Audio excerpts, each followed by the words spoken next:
My name is Gretchen Rohr. I'm with the U.S. programs and work with the team on the justice team, and really appreciate this partnership with public health and really to have this conversation. It's a term that's overused and very much misappropriated, but I think it is meaningful to today that we are speaking at an intersection of human rights wins and a long history of human rights injustices that can be approached. I feel like this is an amazing opportunity and moment. The uprisings have really, I think, peeled off for many who were not yet engaged in deinstitutionalizing an abolitionist or defunding of state violence framework, and have really opened new opportunities and dialogue. We were having a conversation in my justice team about Elijah McClain, which I think most of you know, who is a young 23-year-old who died after being shot with ketamine and in Colorado. And even though everyone was obviously devastated by it, one of the questions folks were trying to understand were like, oh, I thought he was shot up with ketamine by the police. And it was like, oh, it was paramedics. And the question is, did it matter? Did it matter who did it?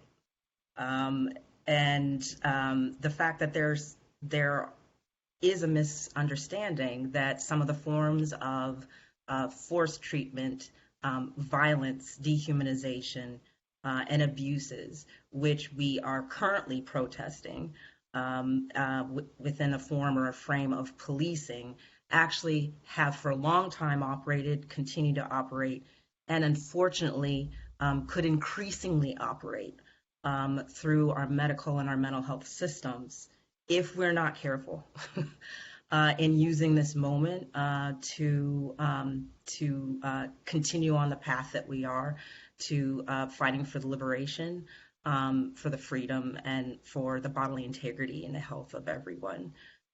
Policing has always, even in the most traditional form of policing, disproportionately impacted people with disabilities, and that's hit me very personally within my life. I have many family members who are also institutional psychiatric survivors and also have been confronted with and locked up many times by police. And I have to admit right here and now, I am one of the people I think who contributed to the problem of well-intentioned reformist solutions. From the extreme situation of presiding over a mental health court, which was to be diverting people from the system.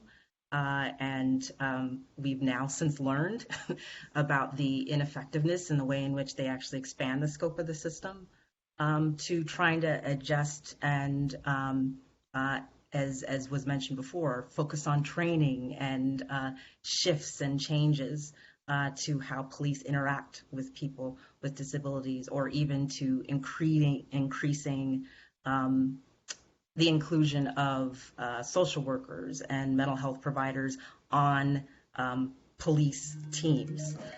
This, in my opinion, in a lot of spaces, has been much less effective than the work that has been happening for a long time at building out responses that are controlled by those most directly harmed by these systems.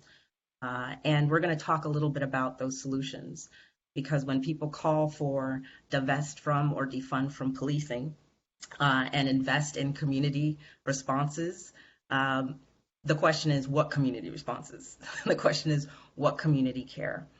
Because traditional mental health treatment and services have not necessarily been the solution, but in fact have continued to perpetuate the control and violence against people with disabilities and Black and Brown people. So we are going to unpack some of the history there so we know how to move forward, and also talk about some great solutions with this amazing panel that we have with us today. I'm so thankful that they could provide us their time. The bios are also included in the description that was sent to you. But I'd just like to briefly outline who we have here today. So Liat Ben Moshe is an assistant professor of criminology, law, and justice at the University of Illinois in Chicago. And she's also the author of an amazing new book. You can get it, I'm sure, at various places, including Amazon. If you don't want to admit you got it from Amazon, it's available in Kindle even form. I just started looking at it, and then I've just blown away by the work. And it's called Decarcerating Disability, Deinstitutionalization and Prison Abolition. She's also co-editor of Disability, Incarcerated. And we also have with us Celia Brown, who is a psychiatric survivor, a longtime advocate for people with psychiatric disabilities. She is the president of Mind Freedom International. I'm sure many of you are familiar with it. It's in one of the few organizations of its type, of its size, and its impact that takes no government or corporate psychiatric corporate funding. And she's also co-founder of Surviving Race, the intersection of race, disability, and human rights coalition. Dustin Gibson also will be joining us.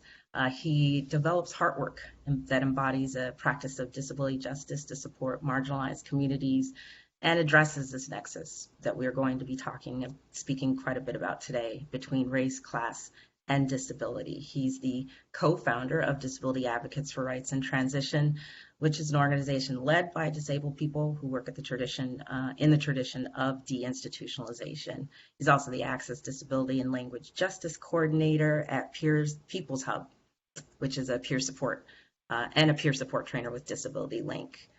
And finally, Erica Woodland is a licensed clinical social worker with more than 15 years experience working at the intersections of movement for racial, gender, economic, trans, and queer justice and liberation. He's the founding director of the National Queer and Trans Therapists of Color Network, and we are so excited to have you here as well, Erica. I just wanted to kick it off first with a question for Liat, hoping that you could help base us really in the history of what brings us here. In your book, you offer some case studies that challenge the revisionist history that we've been fed about state institutions and the battles in the U.S. to keep an institutionalized framework, and leading all the way up to even the integration mandate of Olmstead. I'd love for you to provide us just, some definitions of the concepts that arise in this conversation, such as continuum of incarceration or deinstitutionalization or even abolition. How do you define those terms? And then it would be incredibly helpful if you unpack for us two myths that always really bother me. One, the myth that abolition is not attainable, that it's not possible. And two, the myth that deinstitutionalization is to blame for our current state of mass incarceration. I'll turn it over to you, and happy for you to share any other thoughts that you'd like to with us about the history. Thank you. Thank you. Thanks for inviting me and all of us to this really important conversation. If you can't hear me or need me to pause or slow down, just let me know in the chat. I really, really appreciate these questions, and these are often questions, that take me at least 1, 2, 3 workshops. I have 5 minutes to answer all of those things, so I'm going to try to be really quick. So in terms of the continuum of incarceration, my work has been, much like Dustin's work and a bunch of us, has been to show that incarceration doesn't just happen in jails or prisons. It happens in a lot of different sites. So continuum of incarceration means that we need to think of psychiatric hospitals, nursing homes, group homes as sites of incarceration, as sites of confinement. And this is incredibly useful because, and this is related to your second question about deinstitutionalization, deinstitutionalization to me is an abolitionist movement. So in relation to the first myth that you asked me to debunk, we often think of abolition as something that could only happen in the US. People usually say Norway. I don't know if people understand what Norway is, but it's usually like the thing that comes up. Oh, in Norway, maybe they can do it. Or maybe it's something we can do, in like 150 years. But deinstitutionalization shows that it happened already. It happened in the US and it happened in our lifetime. That there were large state institutions in every state in the US that housed psychiatric institutions that housed people with psychiatric disabilities and other disabilities. And there were large state institutions for people with intellectual disabilities. Now, there's a lot of states in the US that have not deinstitutionalized. I live in one of them, Illinois. But there's a lot of states who got rid of all of those large state institutions, by large meaning over 15 people.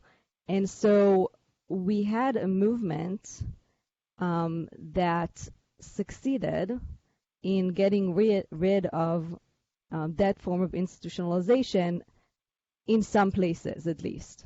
So it's a very partial success, but it is a form, to me, it's a form of abolition. And it's really important that we learn from this history. And it's important that we learn from this history, A, because it is, in my interpretation, it's a history of abolition. But secondly, it's a history of abolition coming from people with disabilities. Sorry, my internet is a little bit. If I freeze up, also let me know in the chat. So it's part of the history of people with disabilities, particularly people who we often don't listen to, people with intellectual disabilities, people with psychiatric disabilities. So deinstitutionalization is, of course, I want to say a few things about it. It's a movement that happened in two arenas. We often think about it as the closure of asylums, but it wasn't just that. It was also the closure of institutions for people with intellectual disabilities. And it's the movement of people to other sites, sometimes sites of segregation, like group homes and so on, but sometimes to living independently, living in the community. But third, it was a social movement. So deinstitutionalization is a social movement for people with disabilities is really important because disability is not just it's not at all, to me, a deficit, and it's not a medical condition, but it's also an identity and a culture. Now, not all of us, I identify as a person with a disability, but I'm also politically identify as a person with disability, meaning after being disabled for a really long time, I found out that I actually have a history and a culture. So a lot of us are not connected to that.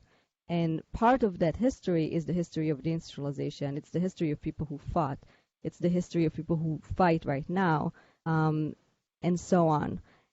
And so it's a history of collective struggle. And this is really important, again, because it also clarifies what abolition is and could be. So in just a minute, let me talk about the second myth, which is that you mentioned, which is, okay, deinstitutionalization, maybe it was an abolitionist movement, maybe some of it is, but because things closed down, asylums, institutions for people with intellectual disabilities, that led to the rise of people with disabilities in jails and prisons. That's the myth. In my book, I talk a lot about how that myth is completely inaccurate to the actual history of what happened in the United States. In one sentence, it's inaccurate because there are a lot of people with disabilities in prisons and jails. This is absolutely true. But one of the reasons why is because particularly prisons are incredibly disabling. So even if you enter a prison without a disability, you will likely have one while you're in there. So to say, oh my God, why are there so many quote unquote mentally ill people in prisons, kind of misses the mark on what prisons do to people. Secondly, it's inaccurate because demographically, these are not the same people. People who exited psychiatric asylums and then the rise in incarceration, it didn't happen at actually the same eras at all. And also, in terms of gender, in terms of race, these are not the same people that exited and entered. So we're talking about kind of two trends that have happened in different times, but both of them were led by neoliberal policies in the end of the 70s and then in the 80s in the US. Basically austerity. I mean, this is what happened in the US and outside the US. The shrinking of the welfare state, the shrinking of the safety net, while increasing corrections, budgets to correction at the same time. So to kind of answer your question, it's really important to think about deinstitutionalization as abolition because we also need to learn about what to divest from and what to invest in. And what to invest in would be what people ask for during deinstitutionalization, which is peer support, community mental health, not biopsychiatry, not coercive, things with consent, wellness, healing, education, healthcare, housing, all of those things. And so this is also something we can learn from the history of deinstitutionalization. Thank you so much, Celia. Wow, and you do a phenomenal job of actually doing the impossible, which is answering 20 questions in a short period of time. We have so many more from that, and thank you for it. I wanted to turn to Celia and really appreciate your leadership in the psychiatric survivor movement. Many on the call are aware. Sometimes it's attributed to Judy Chamberlain, but many other disability rights activists. Nothing about us without us. And in the criminal legal system reform movement and transformation movement, there's all of us or none, which is often the call to arms also. I'd love for you to talk a bit more about, how self-determination as a core value has driven human rights wins and action. What's really prompted the creation of Mind Freedom International, and how has the us in Nothing About Us Without Us changed over the years in how psychiatric survivors and the movement has defined itself.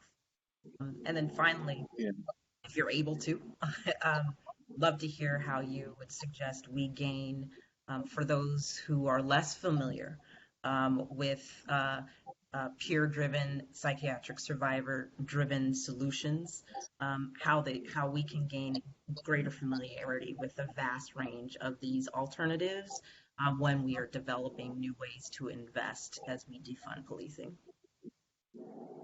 Well, thank you, Gretchen, and the panelists, and Luhan, and all the participants. I first want to say that the psychiatric survivor movement has saved my life. So I credit them in my own journey of recovery and human rights. I want to say that first. Self-determination and self-definition have been values of gaining freedom from, forced treatment and the mental health system for decades. And there are people who started in this movement who were not being treated fairly in the system. And this is back in the 70s and 80s.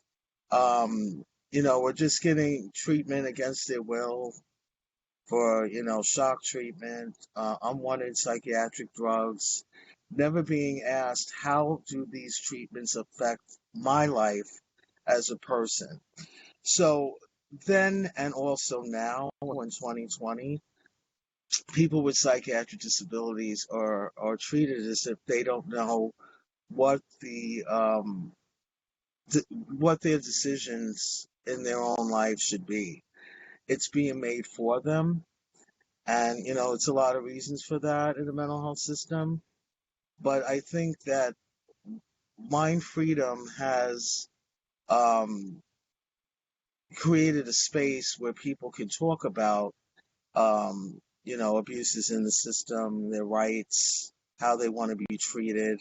We're an organization of psychiatric survivors, but we also have allies. So we have lawyers, we have mental health advocates, we have social workers, all fighting for human rights in the mental health system. Um, so this notion of nothing about us without us, I seen it really close up when I worked at the United Nations on the Convention on the Rights of People with Disabilities, that all disabilities were working for, you can't do a convention without our voice. This has to be about our own lives and how we see it. I think it was a great experience for me and others, and I'm so happy that we have um, a convention, a treaty that spells out, uh, you know, legal capacity and supported decision making. And I think that when people are perceived to have a disability, that means that their rights are taken away completely, that they're not listened to, they're somehow not human anymore. I know some of the feelings that I've had and some of my colleagues have had. So I'm here to say that Mind Freedom, with exceptional government or psychiatric uh, industry funding, is able to meet this mission, to meet the mission of our members who are still being forced. And now we have a lot of young people who call our office who there's no informed consent at all. Their families are unable to see them when they're locked up in the system. And so over the years, we've created something called SHIELD. So it's sort of like, in some ways, like advanced directives. So you write a psychiatric advanced directive per se. Is that you fill out like a form. So if you're ever forced, your shield can be activated, and you let us know who would you like us to, um, reach. So the shield, and because grassroots organizing has always been a powerful tool in mind freedom, what we do is we send out a shield alert that somebody's being force shocked, for instance, and it could be in the U.S. or internationally, and we ask people to get involved and call the government or call the commissioner of mental health, or we try to get lawyers involved, and that exposure is something that the mental health system does not want. So they may change something, and because of our activism towards that. I want to shift a little bit to what some alternatives that we mutual aid alternatives that we've developed over the years. One thing I want to say, and we're working on it on the Mind Freedom website, is we want to work with alternative providers who are social workers, psychologists, who don't believe in involuntary treatment, and work towards, um, you know, with clients, work towards a non-force alternatives, work towards, if that person wants it, coming off of psych drugs. It's revolutionary in some ways. So we have a listing of alternative providers in the U.S. as well as internationally. So we're updating that list, just to let you know that.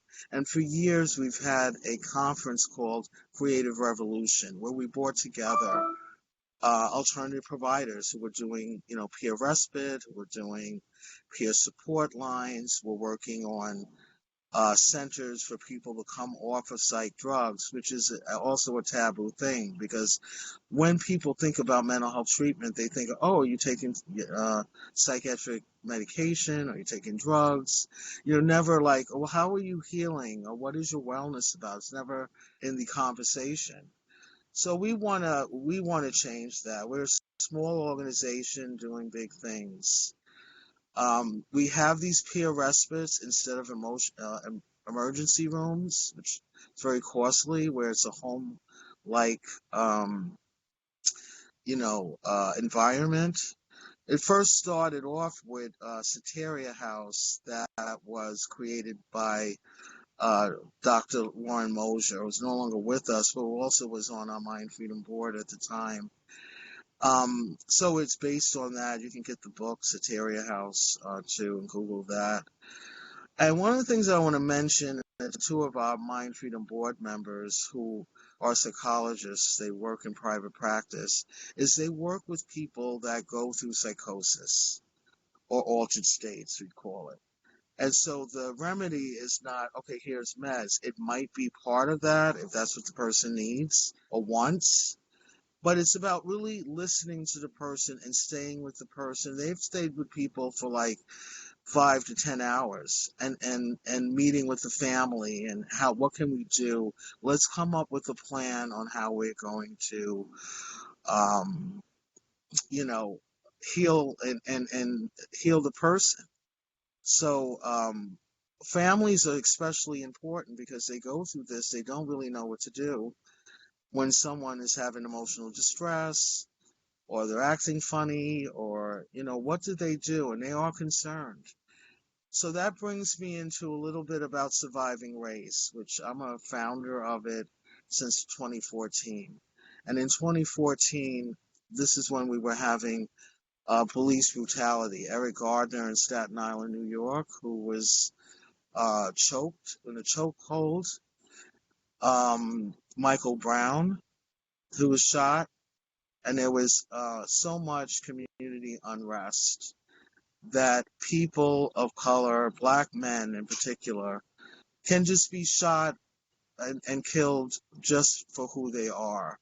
And for me, being a mother of a 24-year-old black man and all my nephews and cousins, this was a concern to me. So even though I didn't know Eric Warner and Michael Brown and many others, and Sandra Bland and others, Breonna Taylor, they are part of me. I'm with them. They're part of my culture. So if that can happen to them, this could happen to me, or this could happen to my family. And what we don't realize is that the families suffer when their daughter or son or cousin, sister are killed by the police for no real reason. That the police seem to feel like they can choose who lives or dies, just like in the mental health system. They can choose what kind of treatments we give you because you're not really a human. You're not a human being. And this is what needs to stop. So the Surviving Race, the formal name is the intersection of injustice, disability, and human rights, which came together with movement leaders to say, hey, we've been doing this work for years. Let's do something about police brutality. We can do it. So we have a Facebook page with over 900 members. We have people from all walks of life. We have the LGBTQIA community. We want to talk about intersections, not just mental health per se, because there's so many issues that affect our lives. So it's police brutality, it's wellness, it's being criminal justice, homelessness, everything. And all of us have gone through some of this at some point in our lives. So I'm really proud of Surviving Race. I've grown from it. I've learned from other people. And one thing I want to say, we've had a couple of campaigns to stop calling the police, and this was radical. Stop calling the police if your loved one is in mental health distress, because they don't help. They're not social workers. They're not health practitioners. Why are they called? So the challenge is to call a family member, call friends, use the trauma-informed alternatives that I mentioned, peer respite and the shield, and, just loving people that you can contact. And what worries me is that the people that are calling, family members, mothers and fathers, they don't know about all these services, mental health and alternative services, peer support services. So our challenge is to help them know that, so that when they're in a situation, they have some phone numbers. I'm not saying they have to know the whole mental health system, but what's going to be helpful to you in that moment, so you're not calling the police unless it's a true emergency. So I'll stop there. I know I don't have much time, but thank Thank you you. so much, Silly. Well, you've given us so much, and the links to both MFI, where you do list at least the standards that you ask practitioners to follow, and the updated list are there, as well as the Facebook page. I know people have a lot of follow-up questions. Thank you for that. Okay. Justin, thank you. Justin, I know all of you have really dug into partnerships and involvement in transforming policing in the U.S., but you in particular have been at the front lines at addressing state violence by police. Wondering if you could offer us some examples of what you've seen as to how treatment and punishment are often conflated as you're working alongside and working with others to advance police reform.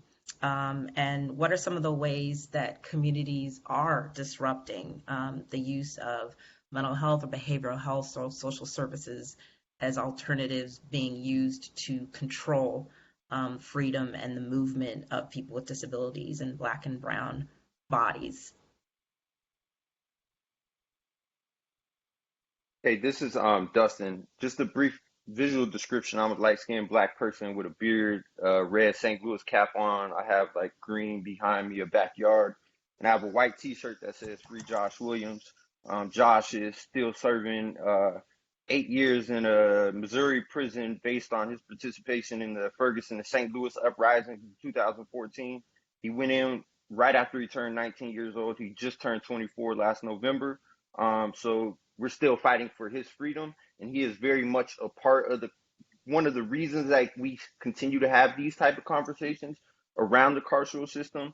One thing I should say that kind of as Celia said, like I view the independent living movement is a movement that politicized me and made me understand myself as somebody who's disabled. As Leot talked about, I was radicalized by the systems, right? Being in handcuffs,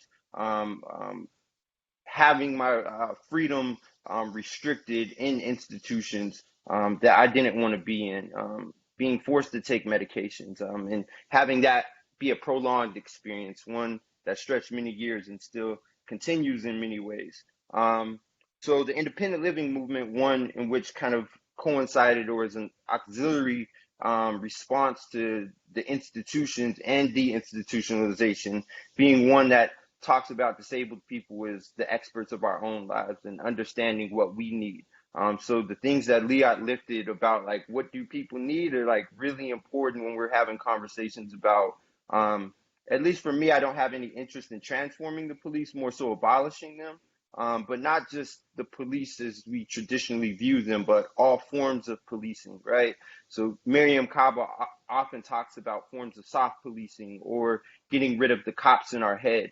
So when I think about disabled people, this is something that has long happened, the policing of disabled people for a myriad of reasons. But I also want to like stretch that to think about the ways in which people can become disabled, also pathologized, and then have that identity or label used to then wield the state against them.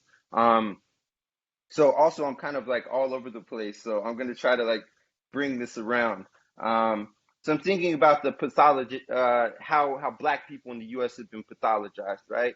Like we see this in the census of 1840 and 1860, where there are aggregating people based on race and disability for the first time, and they're showing that free Black people are idiotic or insane using their language, and people that are still enslaved are not. So it's like creating this, and then from that we have a bunch of mental illnesses that were concocted, whether it be drapetomania, rascality, saying that the urge, like not even just running away, the action, the urge to want to be free is something that is a mental illness. Rascality, work stoppages. So we're also bringing in labor and the ability, like the physical ability to produce for a capitalist system, and having that deemed to be reason of insanity or a disabling factor. And because of that, then you can be extracted from your community, placed in any form of institution, right? They've shifted and transformed over the years.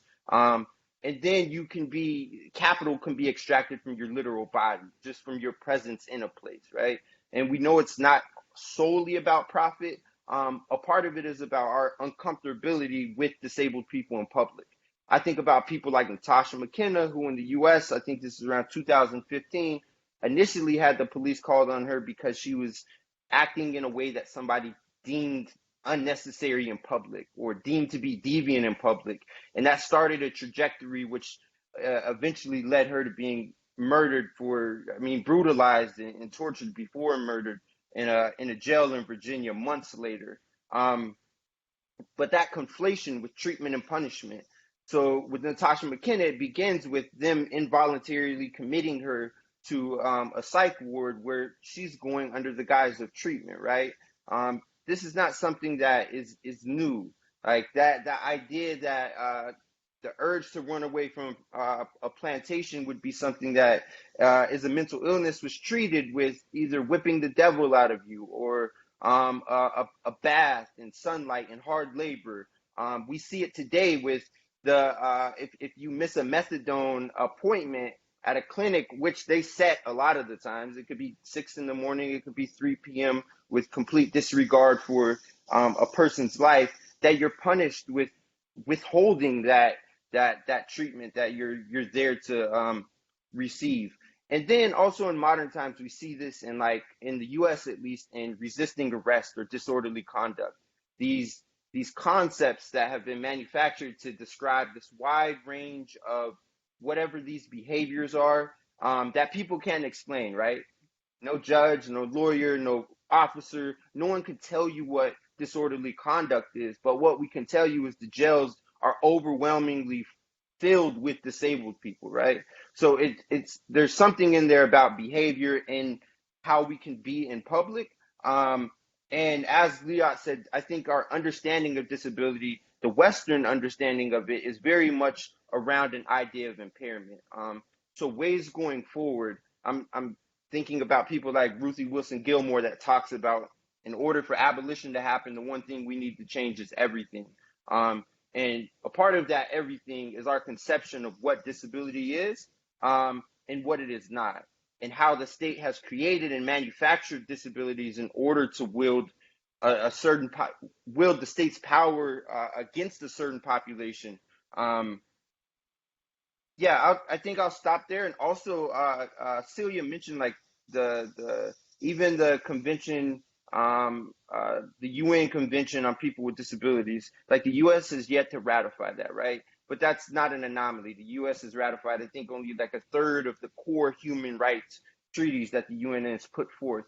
So things like that, and I think we'll get into this later on, so I'm going to stop here, but like a more global understanding of the creation of disability, the manufacturing of disability, for what purposes, and then also how disability lives differently in people's bodies, minds, based on our generational experiences, based on our socio-political or geopolitical position in society. And I'm thinking specifically about places like Palestine, places that are occupied, where there's freedom of mobility, and how our conception, the Western conception of what mental illness is, really fails people in Palestine and people in Iran and in places like Bolivia, in Brazil, and neighborhoods like Ferguson or St. Louis in the U.S.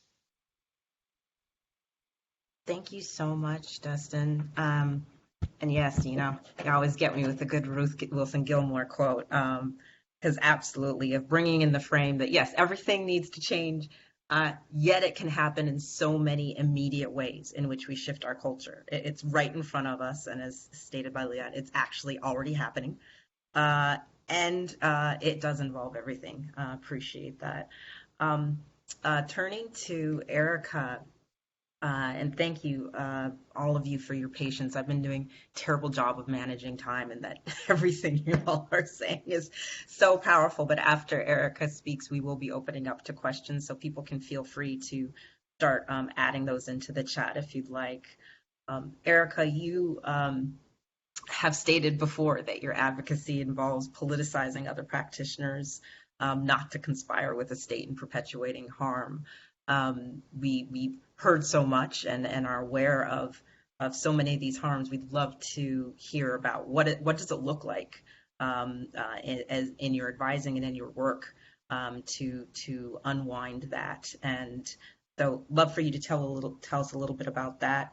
Also, how have the legacy of practices and the movement that's now identified as healing justice, how I'd love to hear how it's arisen within the space and how it's supporting the movement forward, the abolitionist movement forward. And then this is a question that I know you've raised and challenged some of us to think through, so I was throwing it right back at you, which is how do we collectively determine our responses to harm and to violence? And how are you personally supporting folks to self-determine their own healing in their own terms? Love for you to share that with all of us. Thank you.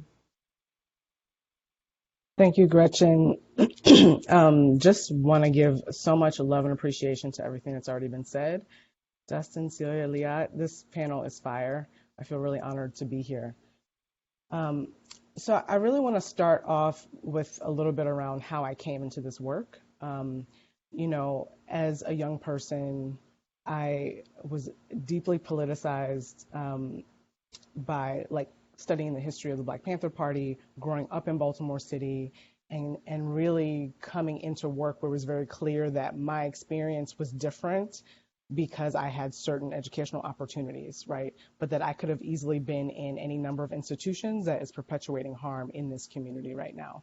And so I am someone who did not seek social work to become a social worker. I came into social work because I wanted a set of skills to really address trauma, because I was actually trained up in a peer support model, right? And so I really appreciate that that's been lifted up so many times, because my default is actually a peer support methodology, and to facilitate and to support peers to come together. And then when there are possibilities for trained mental health practitioners to be useful, then we need to find our lane and stay in it, and also be listening. So what I appreciate about healing justice as a framework, there's some conversation around, is it a movement, is it a framework? But it is an opportunity for us to be really clear about the root and sources of our harm, right? So even if we're looking at familial violence, community violence, that always has roots that trace back to state violence. And so it's really important that we understand that our suffering has to do with all of these systems that have been laid out. I also think it's really important in my role, kind of gathering, mobilizing, and politicizing practitioners, is to really understand that it's very embarrassing at this point in our history to be advocating for a system that is rooted in genocide, advocating for a system that is rooted in stolen land, advocating for a system that is rooted in the enslavement of African people. And there have been so many examples of how the mental health system has been used to continue to control us, and specifically to control our labor.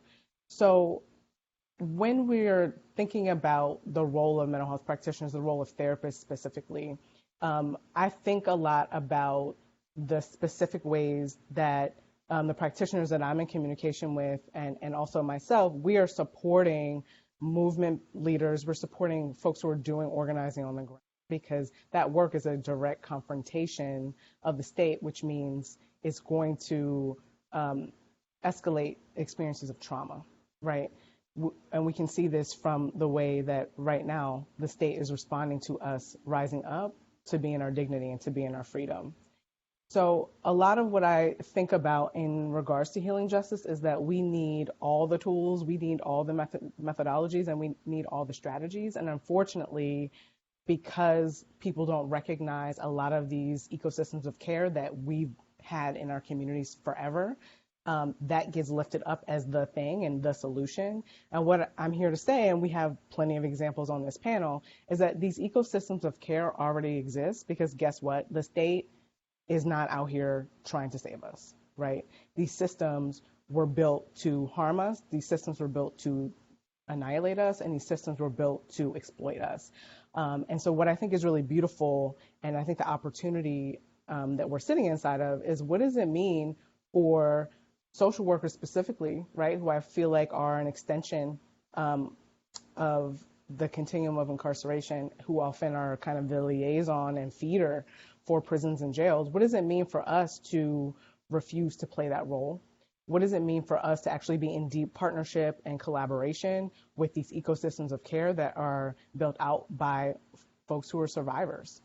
And I also think we're in a moment where we're trying to build out the world we want to see, but we're not there yet. And so we need to be inside of some real clear harm reduction around this moment, right? So I've been an abolitionist for 20 years. I'm really excited that it's trendy and sexy to talk about abolition, but 20 years means that there are a lot of us who've been building out, like, what does it look like to respond to folks in crisis?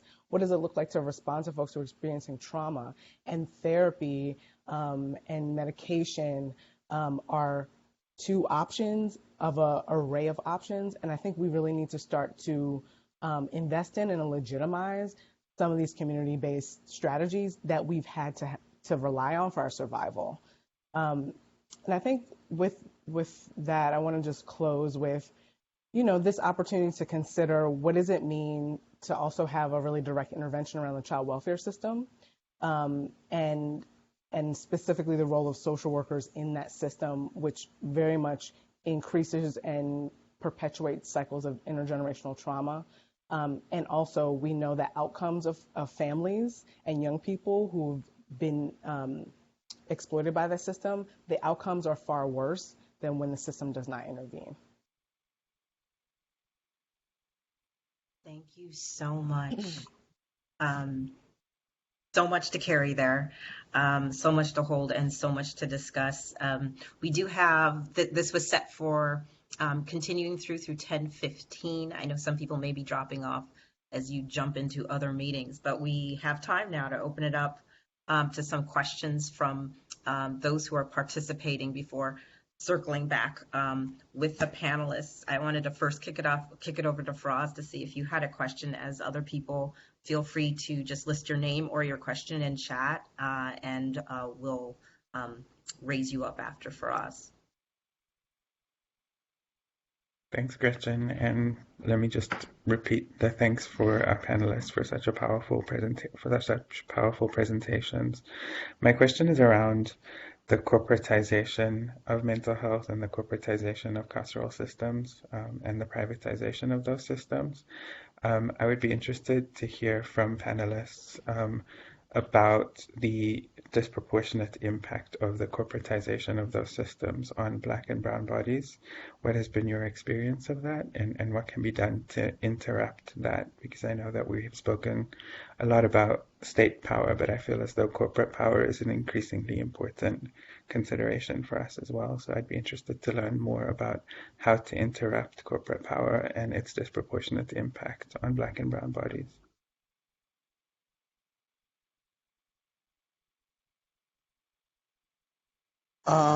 Thank you for the question. Maybe I can shed some light. So increasingly, we have been seeing Black and brown people in mental health and the criminal justice system, as we all know. And it's not, I think that it is state-sanctioned power, but it also has to do with, systematic racism where people are just, black and brown people need help, so they should be on, assisted outpatient commitment team.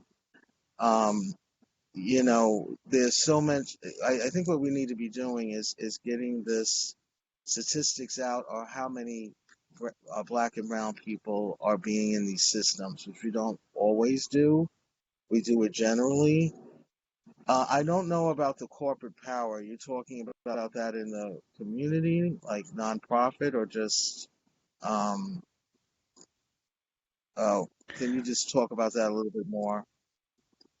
Sure. So I'm talking primarily about the fact that carceral systems as well as mental health systems are increasingly designed with a profit motivation, whether it be from pharmaceutical corporations, whether it be from privatized prison systems or Uh, privatized mental I health see. institution systems. Well, we have at Mind Freedom and Man in America, we have challenged the pharmaceutical industry. It was a very, very hard fight. Um, and for anybody who wants to read about that, you should read Jim Gottstein, who's a psychiatric survivor and a lawyer. He has a book called Sespreska Papers. It's on Amazon. So we have tried to battle them and it hasn't been successful. And one thing I want to also mention is the Treatment Advocacy Center that promotes mental illness, quote, policy has not been helpful.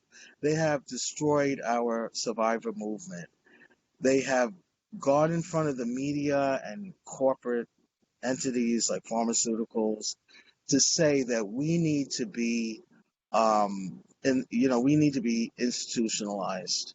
We don't know what we're talking about. We need treatment. What about treatment? So if you're talking about treatment and you're talking about recovery, they're like, oh, that's nice. Recovery wellness is nice. But what about mental illness treatment? So they have been included in policies with the federal government to erase some of the initiatives that were promoting, wellness and recovery in mental health. And we have fought as a movement to do this, but this is very, very difficult. Just us. We've seen no changes in the media. They don't even talk to people who actually are doing activism, who are in recovery, who are in wellness, to let the public know that people do recover from this stuff. Um, that has not been in our media at all. So all these different messages and narratives that have nothing to do with us, that we didn't create is a huge problem, and I see it continue to be a huge problem. If not only the movement, we're going to do what we normally do, but other people who are allies to help shape what the narratives are going to be with us on this. Thank you. Can I Yes. build on? So thank you, Celia, about the Treatment Advocacy Center. I just want to add that the Treatment Advocacy Center is one of the biggest supporters of what I and others are calling the new asylum movement, meaning people who are the biggest creator of the narratives that jails are the new asylums. And what they're doing with that narrative is that they're saying we need to reopen the old asylums because people are languishing in prisons, people with quote-unquote mental illness. And so it's incredibly dangerous narrative that they're feeding. And you see that in almost any, in the US PBS documentary, every quote-unquote scholarly article is somehow shadow authored to somebody in the Treatment Advocacy Center. It's amazing. It's amazing. I've done a lot of work trying to kind of follow the track of this. So even if you see statistics of things, see where it's coming from and what is the end goal of trying to tell us that there's so many mentally ill people in jails. What do they want out of it? And this is completely related to what Faraz is asking, because there's literal corporations in the U.S. like CoreCivic, GEO now has GEO Care, literally they call it that, and they provide what they call cradle to death support in regards to incarceration. Think about that. So they are starting to, and this began about 5 years ago, they are starting to get more involved in terms of mental health and incarceration. So both in terms of building mental health units in prisons, civil commitments. It's all they're for-profit corporation. You can read more about it. Maybe somebody can put in the chat in a report called The Treatment Industrial Complex. Was written by the grassroots leadership that are based in Texas. Treatment Industrial Complex, and that tells kind of the story of corporatization of kind of treatment and carceral together. Thank you so much, Leah. Let me jump to This reading. is Dustin. Can I add just like one quick thing to Sure, that? go ahead. Is like maybe not think about this as like a separation between private and public, but the public institute or prisons and jails specifically that we do have already have contracts with the private companies that are providing, like CoreCivic being one of the main ones in jails. So we already see what their models of care look like. So there's no need to like think about or try to imagine what it looks like if they run their own institution. They are already inside the public institutions. So there's really very little separation between state and private as it exists right now. Yeah, thank you, Dustin. And also, yeah, it's oftentimes a misunderstanding. People focus on private prisons or private institutions, but there is not a prison or a jail out there that does not have a for-profit contractor feeding it. There's profit in every public institution, and I appreciate you all raising the specialization. There's new increased specialization on mental health because of this belief in adding beds as well as it being an alternative.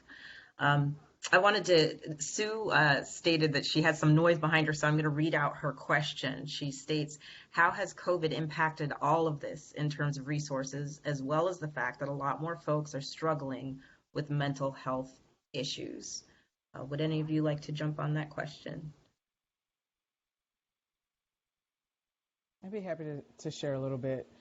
I Thanks, think one of the interesting moments that we're in, specifically my work is with queer and trans, Black and Indigenous people of color.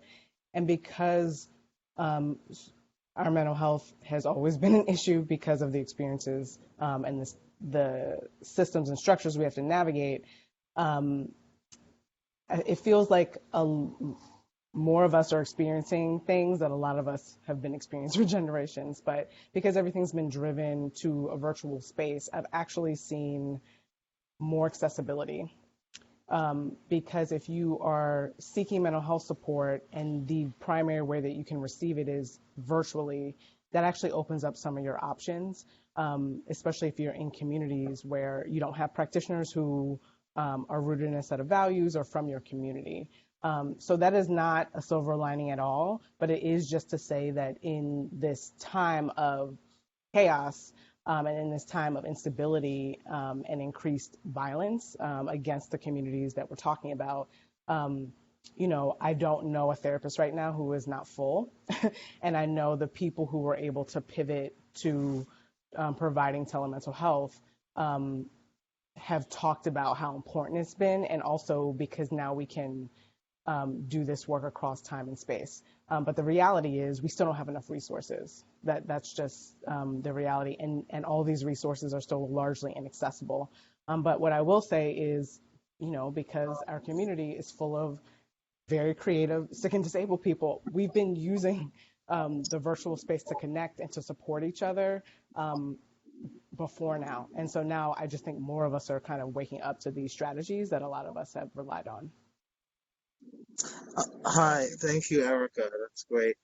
I just wanted to mention that during COVID, Surviving Race created a peer network of dialogues of different topics for BIPOC people, Black, Brown, Indigenous people of color, around justice, around trauma, women in trauma. We have a variety of webinars that we did from March to now that we have on our YouTube channel. Because what I'm finding out is that we need to create our own resources, because the resources out there are not really sufficient to deal with Black and brown people.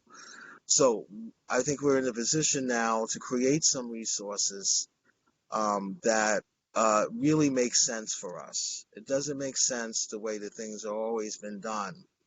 So we've had dialogues. I have a Saturday.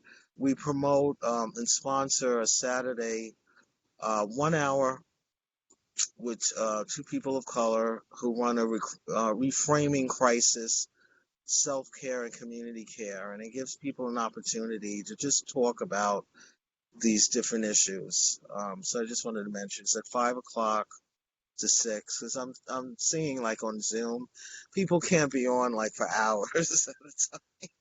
Like an hour, is fine. So thank you. Thank you. And I think indeed, Celia, and those links were pasted in the chat.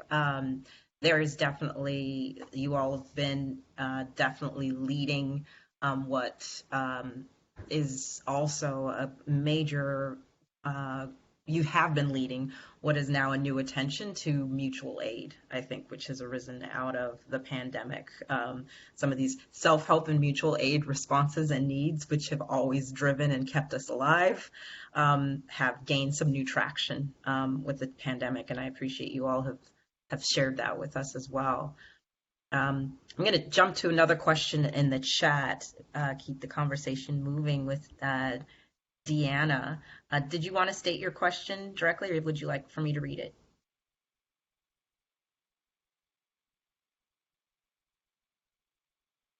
All right, I'm going to read it. I'm not hearing.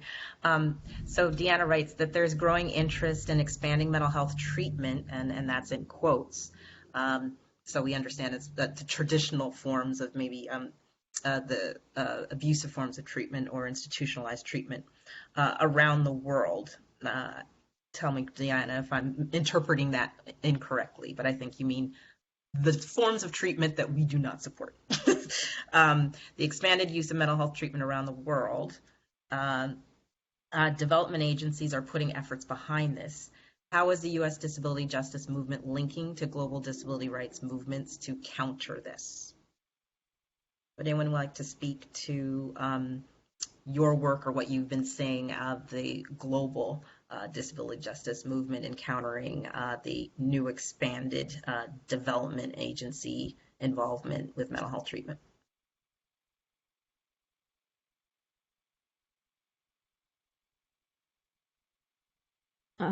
I just want to say one clarifying thing, which is, and then a comment about COVID.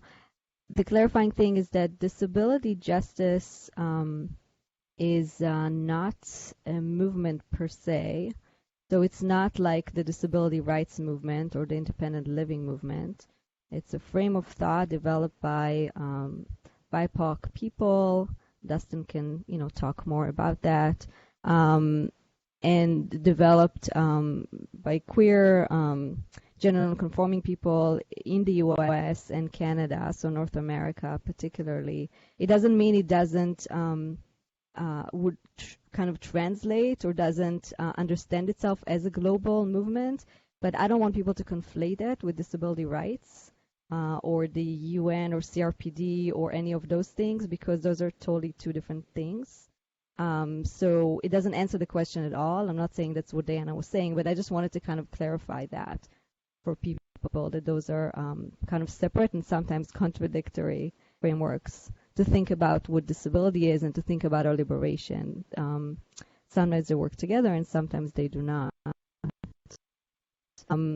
So I do want to say about COVID, though, that COVID also provides a really super important moment to think about decarceration and to think about abolition. And I think it's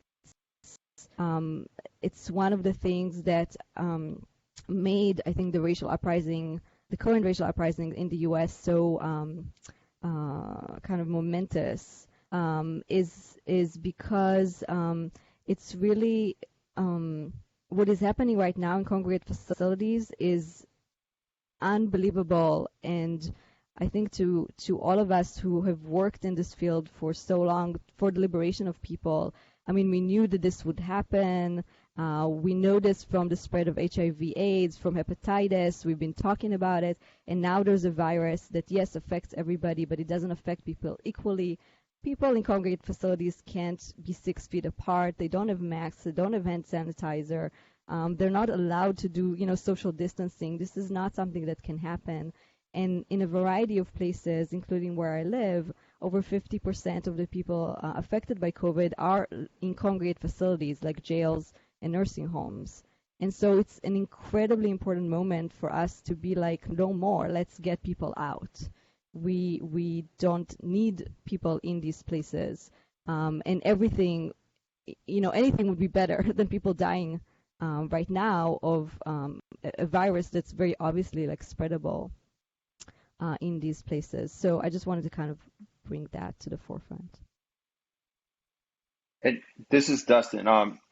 Because of what Liat said about disability justice not necessarily being a movement at this point, I do think it is gaining traction, and it has movement.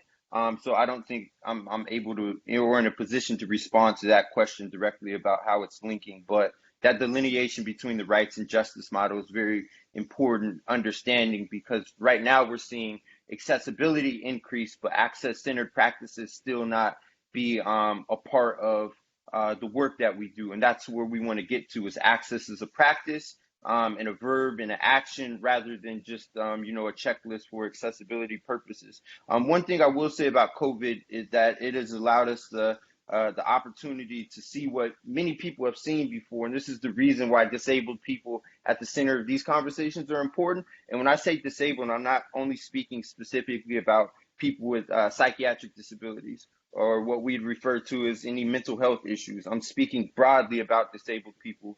For a long time, like independent living movement, my on the ground work started with nursing home transitioning, meaning getting people out of nursing facilities with an understanding that nursing homes should be abolished as well. We don't even call them homes, because for a lot of people, they're not homes. And I think at least 40%, this is numbers from like a month ago, 40% of the people that have died from COVID are linked to nursing homes or in nursing homes.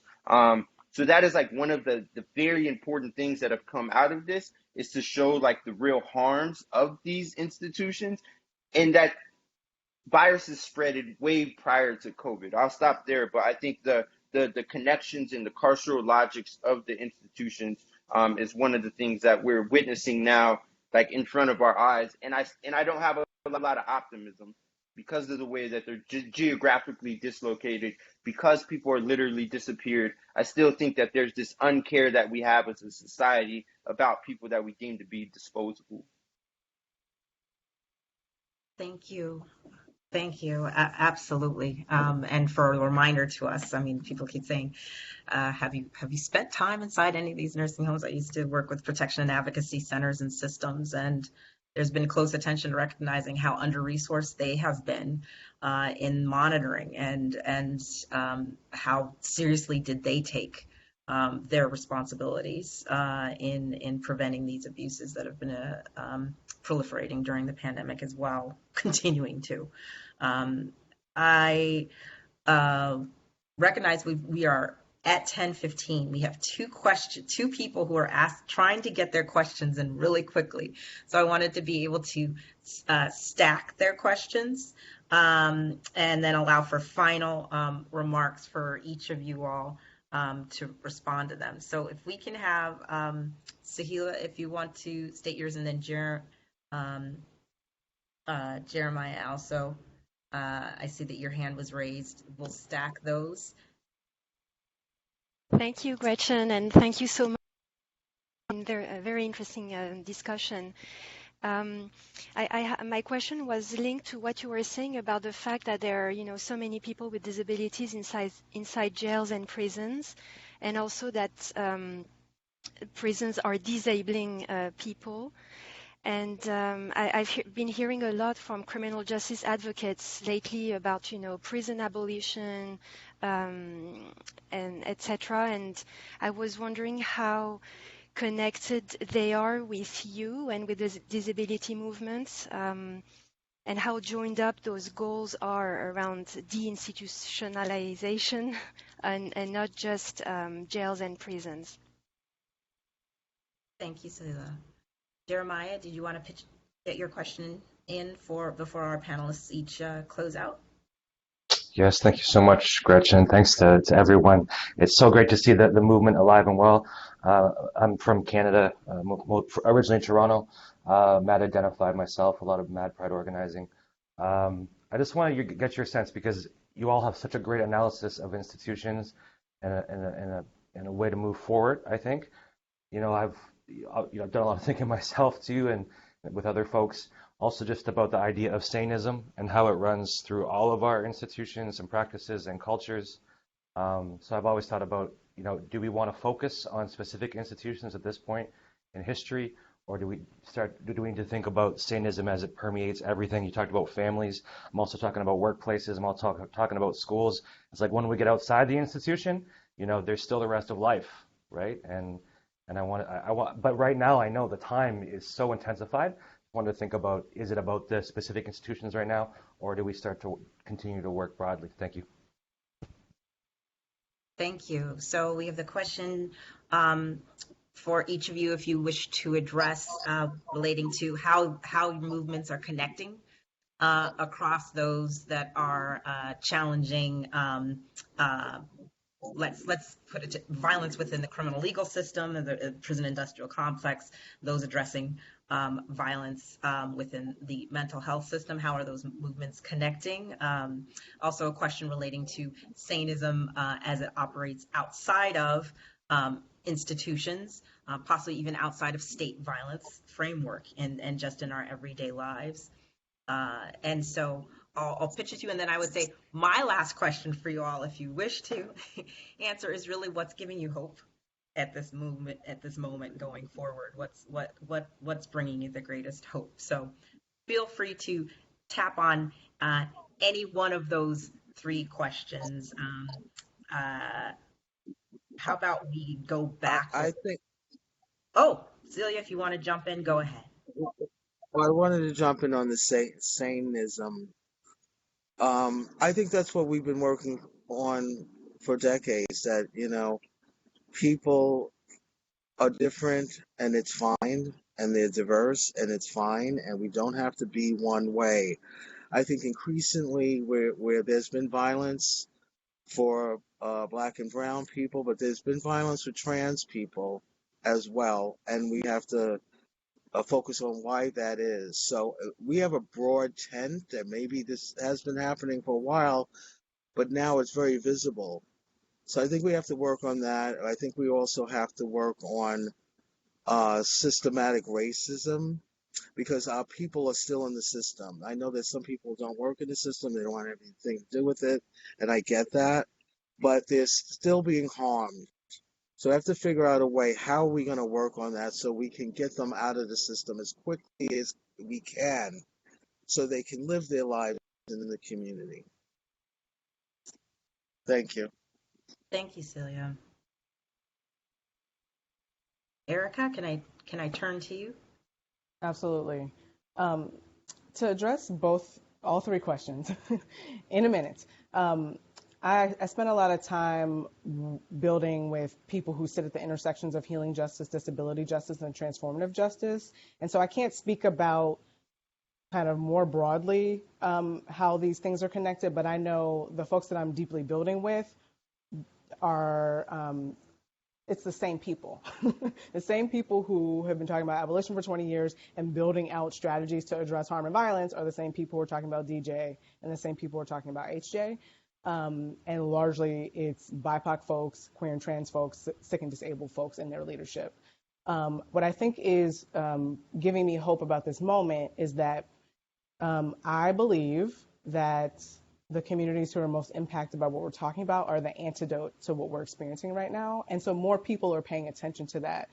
So A lot of us have had the experience of trying to convince people and kind of drag people along to what we're talking about. And now, they're talking about abolition on CNN, right?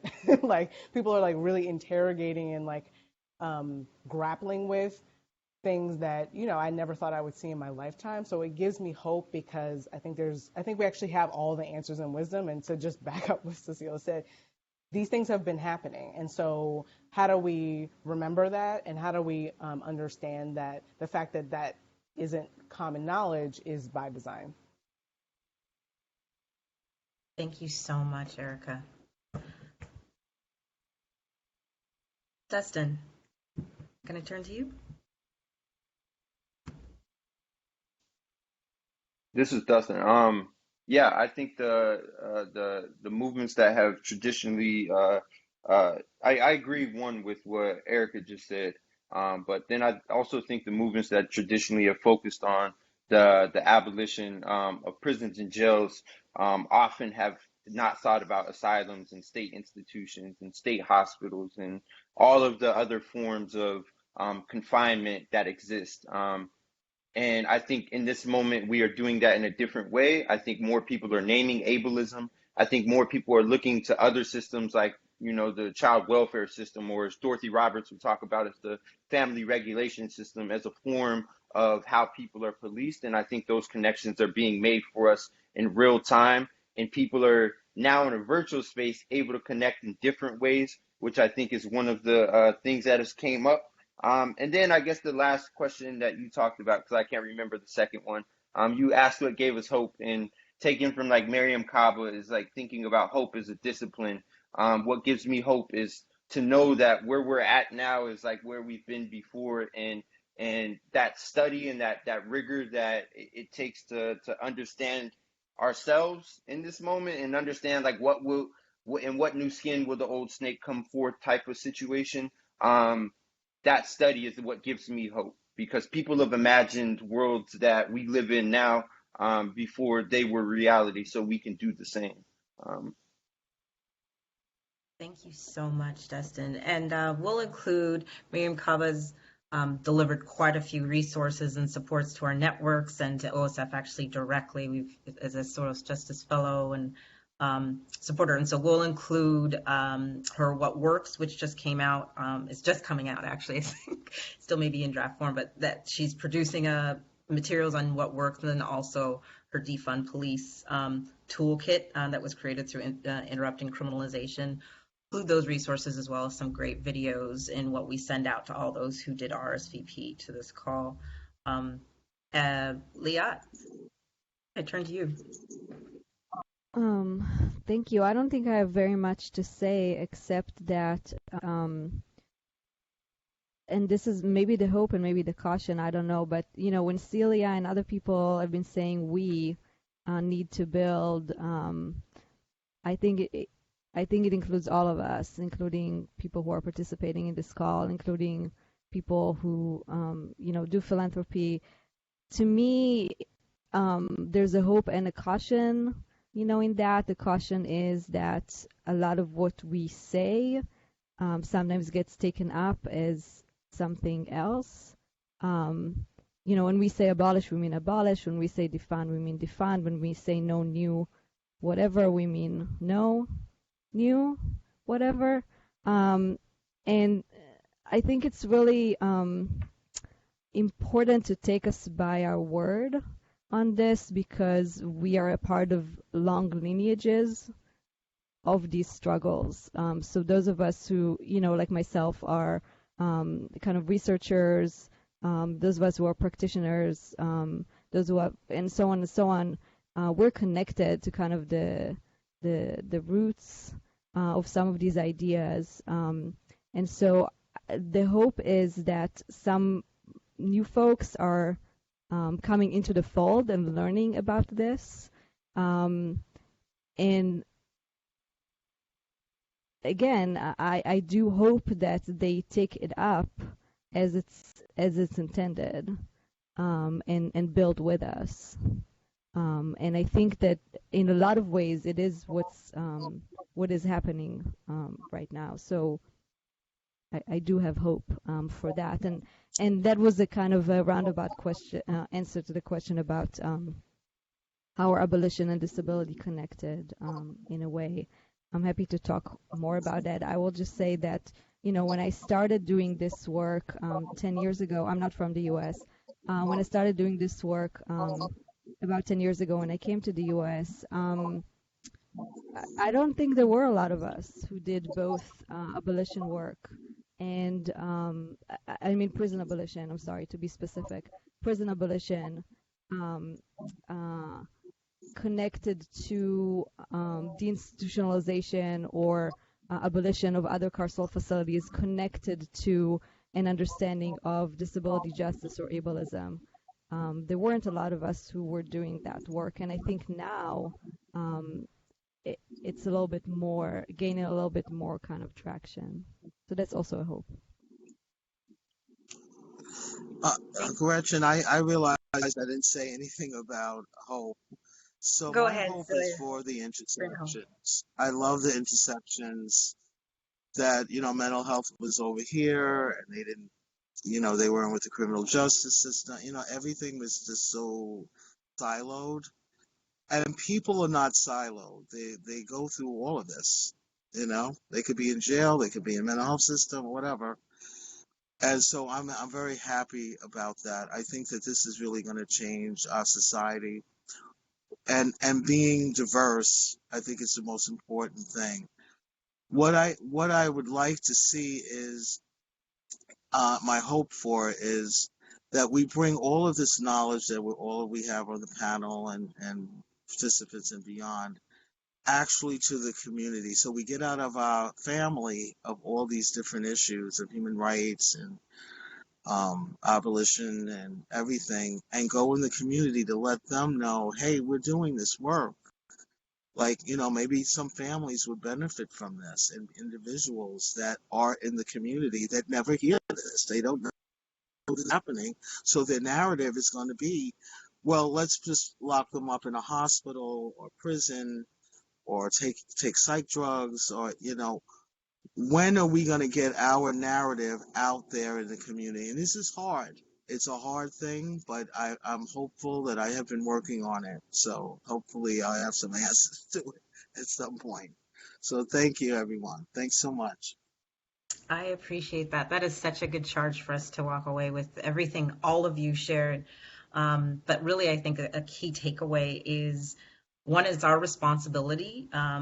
Anyone, no matter how new you are to thinking through or contributing to these movements, it is our responsibility to listen to and to learn from those who have dedicated their lives to liberation, and specifically those who are most directly impacted by the harms that we are hoping to resolve or to end.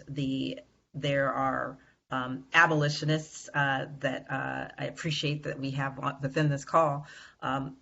Resources and links to all, if those of you who want to connect with our speakers and our presenters and their work. But we also have so many resources, and they do as well, and connections with those who've been doing this for decades. There is no need to reinvent the wheel of thought. We need to add to it. We need to continue to drive forward, and we cannot do that without knowing our history and knowing and acknowledging and also resourcing those who have been leading and trusting and respecting their leadership. So I appreciate each and every one of you for what you have done to contribute to my own liberation, the liberation of those I love and care for, and the space that we now occupy, where we can talk about this intersection openly and on CNN, as was stated. Also really want to thank those who made this call possible, both Faraz and Lohan, and also the Human Rights Initiative, Public Health, and U.S. programs for contributing resources to make it possible, as well as the ASL interpreters, Frankie and Maria. I think that those are The two of you are contributing, and anyone who else made this happen. Thank you so much for your time, your dedication, and let's keep the conversation rolling.